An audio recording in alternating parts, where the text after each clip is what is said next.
Welcome back to Candid. Today I have guest Dr. Fred Blum. Fred, welcome. Thanks. Good to be here, Kristy. So, Fred, we met on LinkedIn. You run a business called Quadrant 3 Coaching. And what I That's love true. about that is you do coaching, your I don't want to call it a catchphrase, but I guess your mantra is from pressure to presence. Yeah. Explain to me what Yeah. that means. Well, I mean, I'll give you the short version right now. Essentially, so my main clients are executives, business owners, founders, people, I call them sometimes high performers and overachievers. And these are people who, generally speaking, build successful businesses, but they do it with an operating system that I call pressure. Uh, Pressure has basically two forms: the external form, which is, hard work, long hours, grit, drive, determination, all that kind of Yeah. stuff. Um, and then the internal side of pressure is that feeling of it never being enough, like having to constantly push forward. I call it more, better, next. It's a sense that there's something to prove, or I just can never relax and enjoy myself, which is, of course, very common amongst these groups. And so the shift from pressure to presence just simply means that you're operating more from the present moment. The work involves, examining some of these drives that push us to achieve in a certain Yeah. way, and to see if those are really consistent with the life that we choose to create. And so this isn't about being less effective or getting less done. It's just doing it from a place of peace and clarity, and rather than a place of constant inner pressure. Because the thing about pressure is we know that it works, right? Like most successful businesses that we see out there probably built it on pressure, but we also know pressure comes with a cost. It comes with a cost Yep. to our health, to our well-being, to our relationships. And so I try and help people to create the success that they want in the world without it having to cost so much to them personally. Well, I'll tell you, pressure is a key ingredient for me, and it always has been. I Yeah. am that typical if you look back at my psychology days, I'm that typical middle child, that overachiever, always planning, preparing, never enough, always need to do more. It's probably one of the reasons I hate my birthday. I think getting older is a natural part of life, but for me, every year I get older, I think, God, I haven't achieved enough. Like, that really Mm, is the way I feel on my birthday. So, pressure's been a driver for me. I've tried to manage it because pressure for me leads to anxiety, and nobody works their best when they're working exactly. under the negative force of anxiety, right? Anxiety has its place, fight or flight triggers me to danger, but there's no real danger typically in business. That's all a burden that I put on myself. So, how do you start to move people like me away from really relying on pressure as a key ingredient to to progress? Yeah, it's a great question because first of all, I mean, there's layers to this conversation. So one of Yeah. them is, uh, what you've sort of already identified is the belief that pressure is somehow necessary to be Yeah. effective. And that this is very common. The individuals that I work with, they're like, well, if I didn't have pressure, I wouldn't get anything done, or that kind of thing. So, Okay. we could start just by examining that. Like, is that really true? Now, something unique about the way I work, I think I shared this with you last time, but uh, that for 25 years before I became a coach about 11 years ago, I was a holistic chiropractor. And I did a very Mhm. unique type of work that dealt very much with energy. And because of that, I had to get good at reading energy, which is just a skill. Anybody could learn it if Yeah. they were committed to it. But so what I do as a coach is very often I work with the body as much as with the mind. So on one level, we could say this belief that you have that's causing you some degree of stress that says I have to have pressure in order to perform, in order to be effective. We could look at that. We could examine it. Is that true? You know, what happens when you believe that thought? You know, what who would you be without that thought? These are some of Byron Katie's questions. Um, I like to go through the body because the mind is great, but it could be a little squirrely, you know, like it's sometimes hard to pin the Mm, mind down and really get it to hold still while we're doing this kind of inquiry.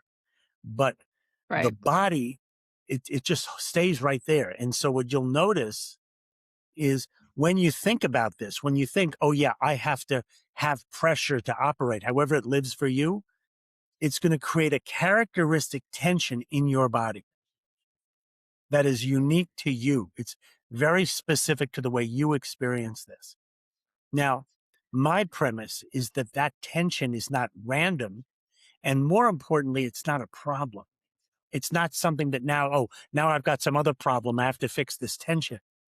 But I actually Mhm. believe that this tension is life's way of showing you how to get free in this particular area.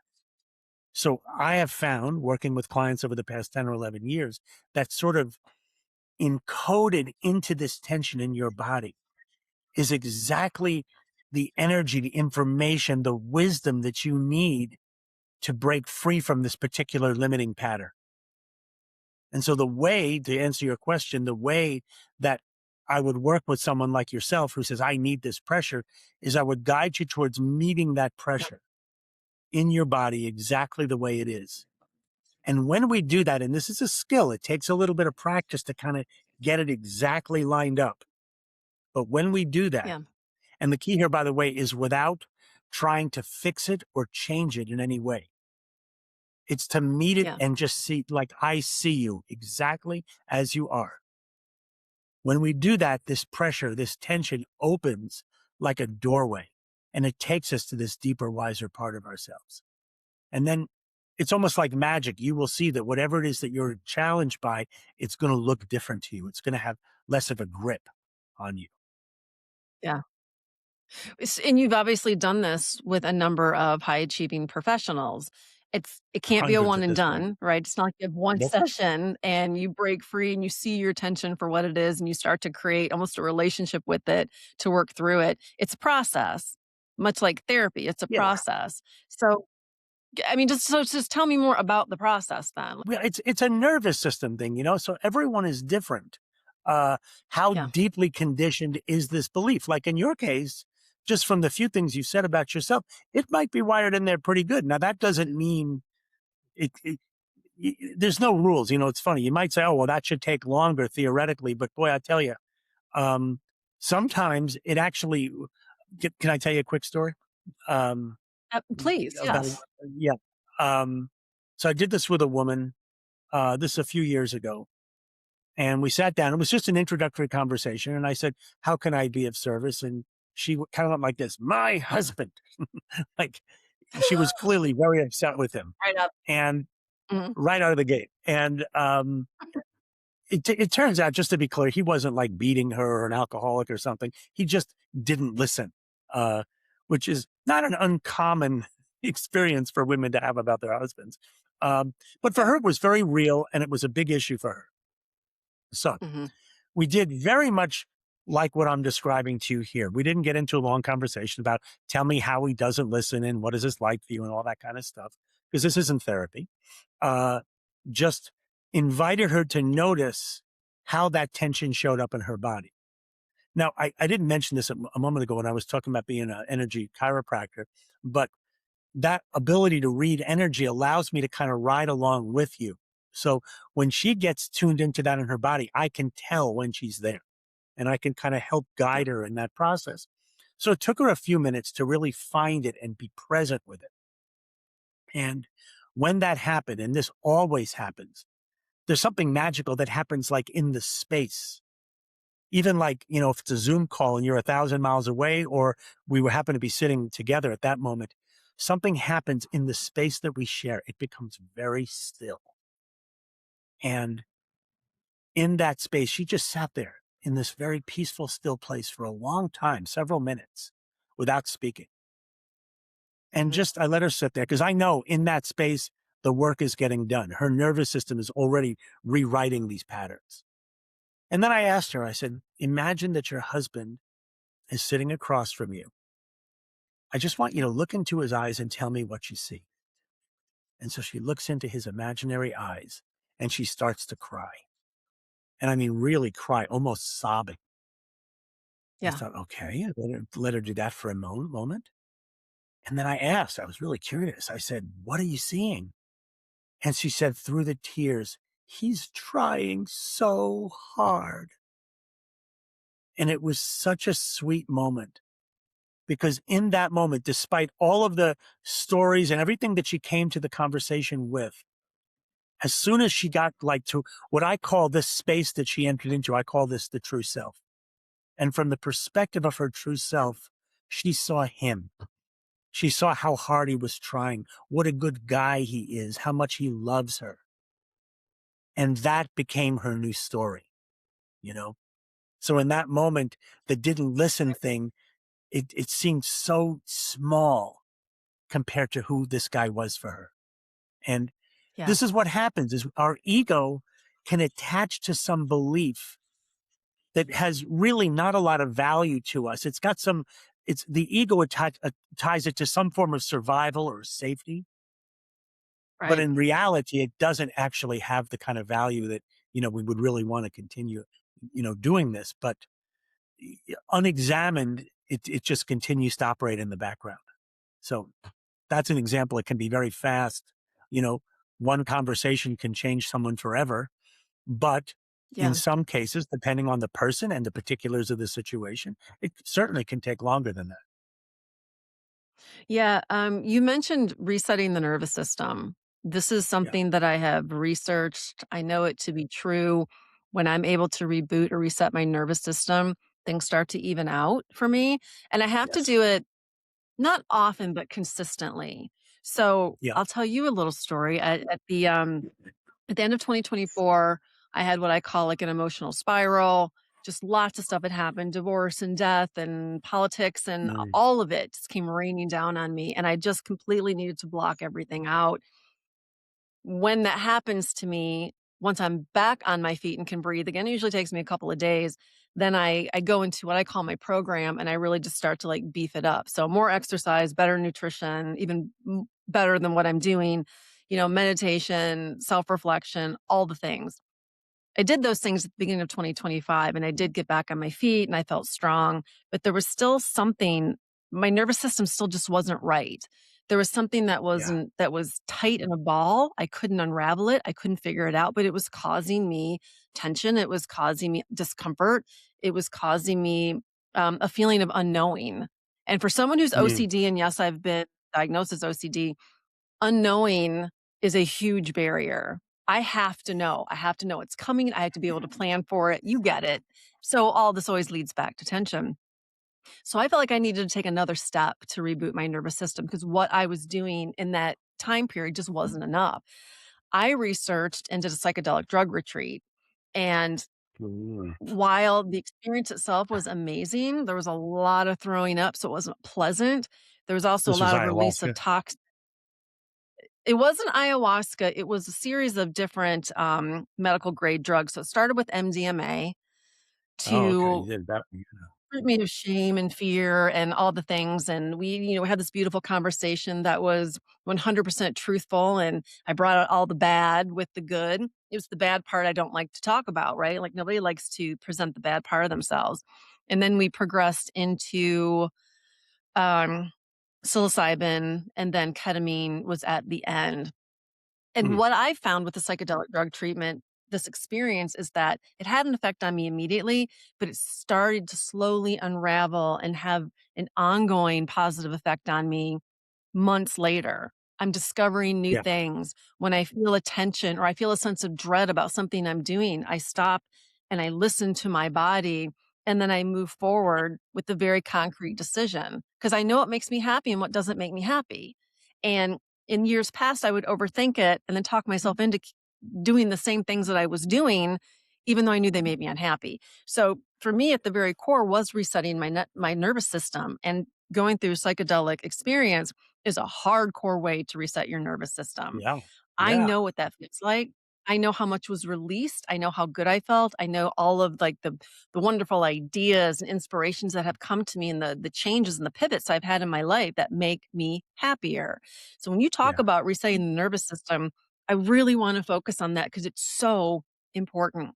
I don't think people understand that their nervous system is in knots, and that's maybe why they're feeling the overwhelming anxiety or maybe why they slip into depression. But it is getting to the core. It's somatic. So you talk about moving away from the brain because sometimes the brain can't settle. My brain never settles, by the way. Um, and looking at the body, which has a better ability to be still. That is a key Yeah. point. And I kind of want to keep talking about that because people think they need to fix their brain, but they forget about the body. And the body is what gets us up every day, right? The body is what helps us move. The brain does too.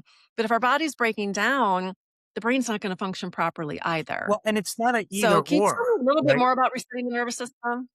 Yeah, of course. By the way, awesome what you just about what you shared about the way that worked out for you. So psychedelics Yeah. are definitely an option. I know that it's not for everyone for whatever reasons, but you're a great Right. example of how it can work. So that's wonderful.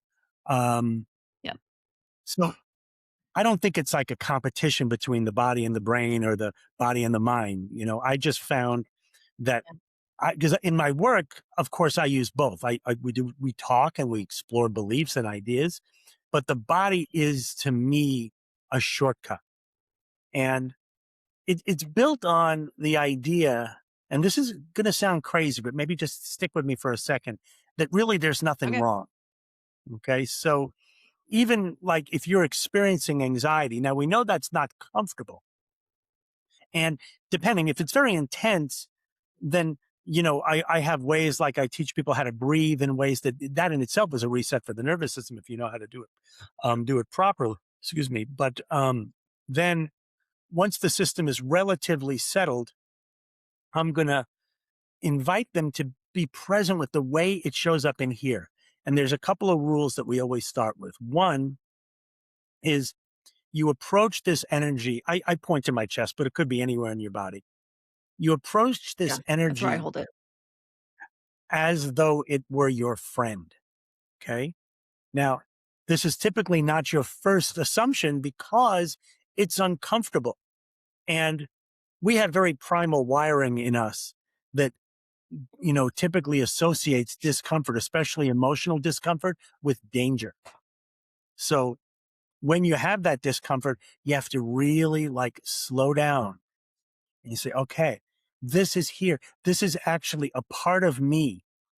This is how I look at it. This is a part of you that got triggered by something in life. It could have been a thought that you had, or it could be, something someone said or whatever it may be. And it's literally triggering that part of you so that you can bring that part back into wholeness. Okay. I think of it as a part of you that's become disintegrated, disconnected from the whole. So when you have that feeling, even though it's uncomfortable, it's actually a gift. It's life giving you the opportunity to create more wholeness and more freedom for yourself. Okay. So the first thing is we don't compete with this part. We look at this part as a friend, as a gift.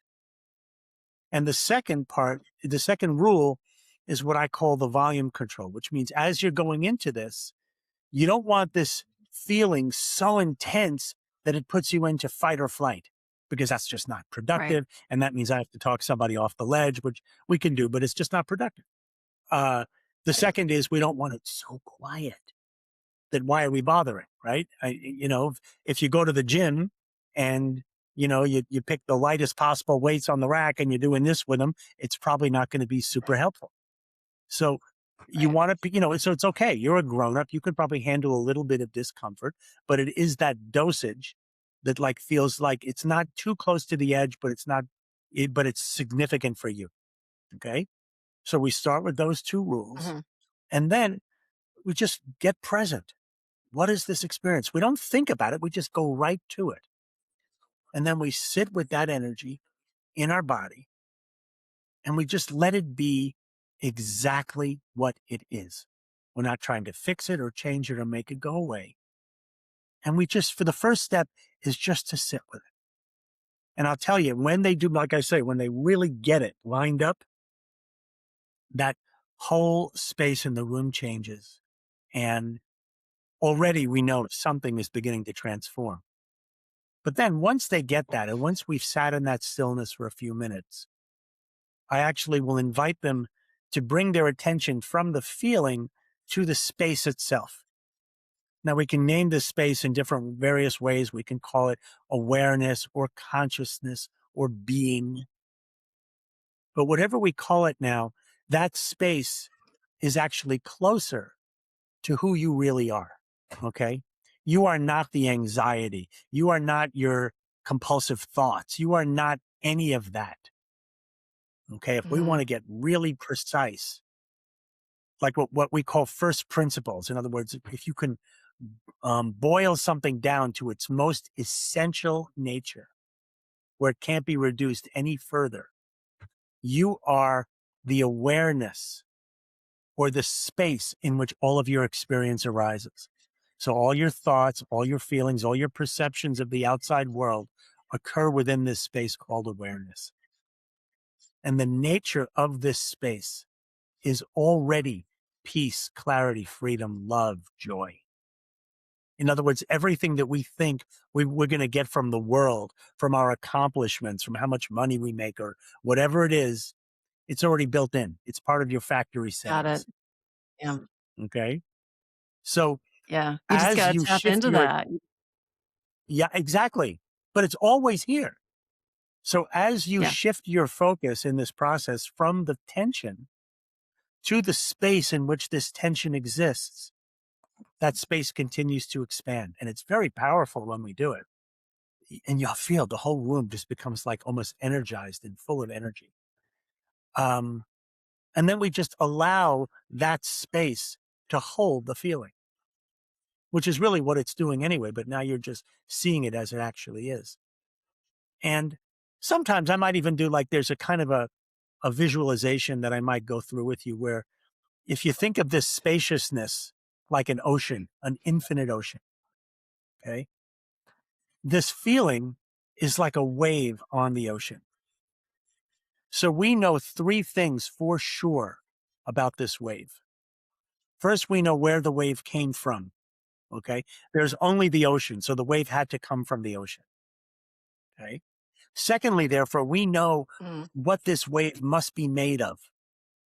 Even though it feels like anxiety or anger or whatever, pressure, we know ultimately the wave is made of whatever the ocean is made of.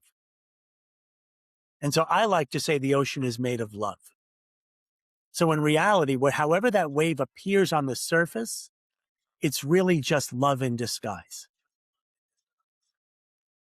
And the third thing we know for sure about this wave is that all waves must ultimately what? Return back to the ocean. Return back to the No ocean, yeah. wave was Mhm. designed to stay a wave forever. So the Right. only reason it stays a wave as long as it does is because we keep energizing it. We keep telling ourselves that it's true. We keep believing that this is who I am. But in that Right. spaciousness, in that space of love, you can literally invite the wave. Do you want to? Essentially, it's returning home. You see, we have this idea that I have to get rid of this part of myself, that it's bad, that there's something wrong with me. Yeah. But what if it Yeah. was just a part of you that more than anything just needed to be fully seen, fully acknowledged, fully accepted, and then it Yeah. can return back to its source, which is my Everything guess. you're saying Yes. Yeah, everything you're saying is in line with how I view, let's say, for example, anxiety. So I'm sure you've heard of the acronym IFS, internal family system. I'm a huge Sure. advocate and believer in the internal family system. I believe I'm made up of Yeah. many parts. Those parts are kindness, generosity, anxiety, depression, all of them. They're all part of me. And the goal is to integrate them to have a happy whole self, to have a harmonious Yeah. self. And that is my ultimate goal all the time. It's why I meditate. It's why I do self reflection. It's why I talk to my dad back there when I need some Okay. spiritual guidance. But Anxiety is one of the waves that I feel. So that's a direct correlation. What I learned to do instead of trying to push her away and get rid of her Mhm. is I really, in 2024, took the time to get to know her. I really wanted to understand what her purpose was because, like any human, we are not inherently all good or inherently all bad. We're a little bit of both. And she has that same balance. And so, what I tapped into are the things that she's doing to make my life better. I mean, anxiety does push me to get stuff done. She pushes me to like stop and realize and self-reflect. Yes, there's the fight or flight stuff. Sometimes she alerts me to danger that's not really there, but sometimes she alerts me to danger that is there, like when I'm in the car and someone's about to hit me. So Mhm. understanding who she is, and I also anthropomorphized her, right? She's a little See that, sprite yeah. that lives up in my brain. Once I started to understand her, like people understand these waves and have a relationship with her, I didn't have the same reaction when she showed up. I can Nice. handle it in a more integrated self place. Not always, but I think it goes back to what you're saying too. There's consistency and frequency with being healthy, a healthy whole, both in brain and body. And that's what you're Yeah. advocating as well. I'm not 100% sure. Like in the IFS world, and I've studied that a little bit. I've read the No Bad Yeah. Parts book, um, and Hmm. I Hmm. think it's an Hmm. incredible. Yeah, that book is good, and Yeah. um, I think it's a very very useful system. In fact, you could see the way I'm applying it, into what I'm talking about. Yeah. Uh, I'm not convinced that these parts are like permanent parts of us. I think often they are wounded parts of us that um, became fragmented from the whole because some part of us rejected them. In fact, I have a story, Oh, yeah. another version of that, which is it's not it's like especially when we're young, like the ego development begins at around age 2 to about age 6 or 7. Okay, so especially Yeah. during that 5 or so year period. Um, when we have experiences that are overwhelming to our nervous system, which could be anything, by the way, it doesn't have to be, like locked in a closet. It could just be a tone of Right. voice or, a social Yeah. experience in school or something. But when we have those moments where it's like that's energy and information coming into your nervous system. And if it's more Hmm. energy and information than you can process, I have this story again. I don't know if this is true, but like some part of you heroically, valiantly volunteers to take this energy and go way off into the periphery of your being where it won't cause any trouble for you, you know? So it says, I'll hold this energy so that it doesn't fry your circuits. But then what Yeah. do we do? At some point, we look at that part, which may be holding energy of anger or resentment or anxiety. And we look at that part and we go, ew, Yeah. you know? Now, again, my story, but what is that part who maybe has been heroically holding this energy for years? It's going to feel like, really, this is the thanks I get. Like I've been doing this work Yeah. selflessly for all Yeah. this time. I like that. And now you finally see me and you Yeah. judge me, you know? Now, I'm not saying Yeah. that's actually what happens, but like, what if we looked at this part like, oh, yeah, this is some part of me that, like, when you return it back to like when the wave returns to the ocean, that's it. There's no trace of that wave anymore. It's it's Yeah. downloaded its wisdom and its gifts, its energy back into the whole. And so now as a person, you get to live more integrated, more whole. So I'm not Mhm. demonizing this part of you, this little sprite anxiety part. Um, I love her. but I think, I love her. I've yeah, learned to right, love her. right. And I think that there's a way for her to be completely on your side, where it's not like, okay, sometimes she alerts me to danger and sometimes she freaks out because whatever, I've got a deadline coming up. Um, that, Mhm. you know, that all of these parts I think we would agree have a positive intent underlying, right? So Yes. nothing is Yes. intentionally trying to harm us. Uh, Right. So, a funny thing about that, when I read the book, I know it talks about a lot of these parts, they don't have any idea how old we are.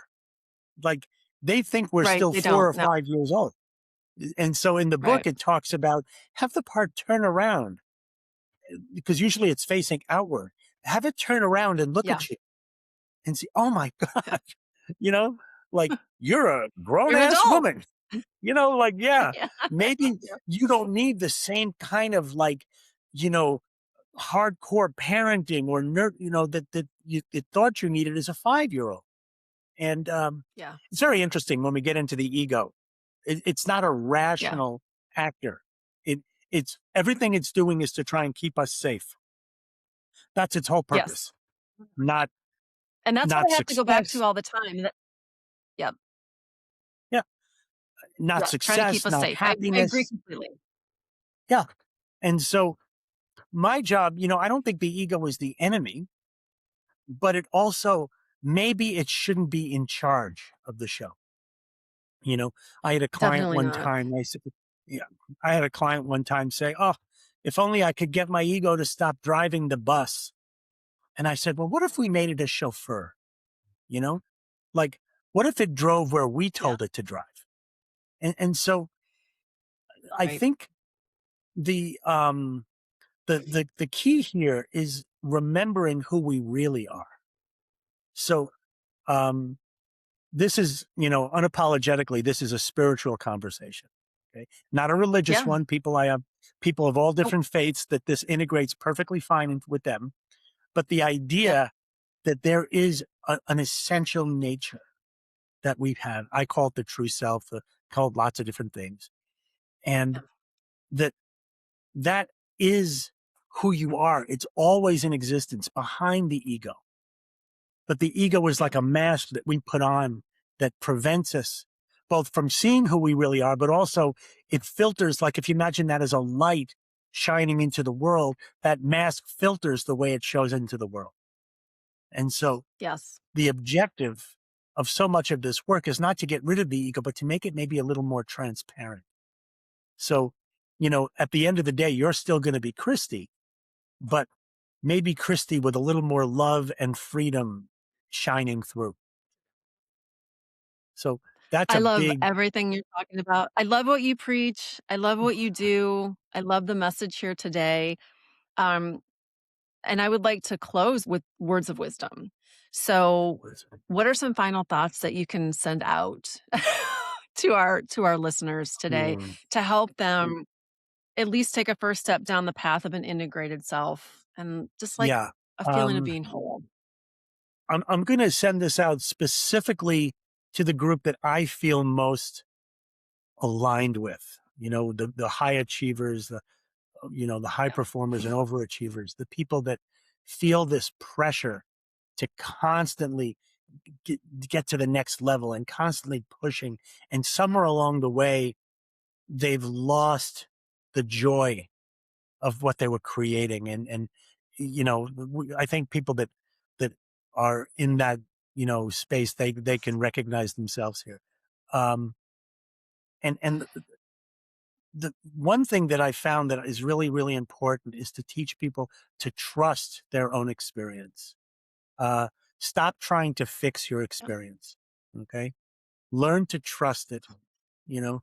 And I mean, honestly, it's hard. And maybe this is a shameless plug, but this is why you need somebody like me to help you with this, because it's very difficult to do this on your own without somebody that can help kind of help you to not fall into the patterns that like are so automatic. So just Yeah. to learn to trust what comes up as exactly what you're supposed to be experiencing in this moment, not to identify it. This is where people get lost. They think whatever I'm experiencing is me, but to become a witness of your experience and to just observe it and to just sit with it, especially in the body for a few moments, can be very powerful. And in fact, it can be life changing. I don't think that's a shameless plug. I think that's a beautiful place to end, and I think that's why people like me need people like you. I know it's why people like me need people like you. So, how can people get in touch with you? Well, I think the easiest way is probably just to go to my website, which is called quadrant3coaching.com, three with the number three. And Yep. there's a calendar link on there. You can actually schedule an appointment, 30 minutes with me.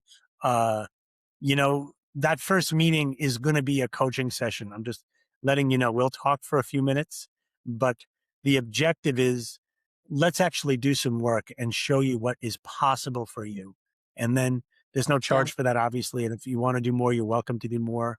But my mission is really to help people to begin to remember who they are. And Yeah. there's not a lot of support like inherent in the world.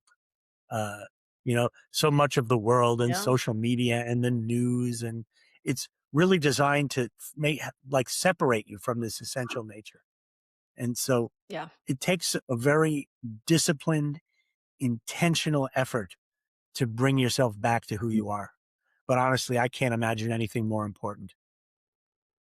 There's If you nothing want to more live important. a So life of listeners, pressure, oh, I was just going to say, if you want to live a life of pressure, probably keep doing what you're doing. But if you really want to experience that peace and that well being that comes with presence, there's a way.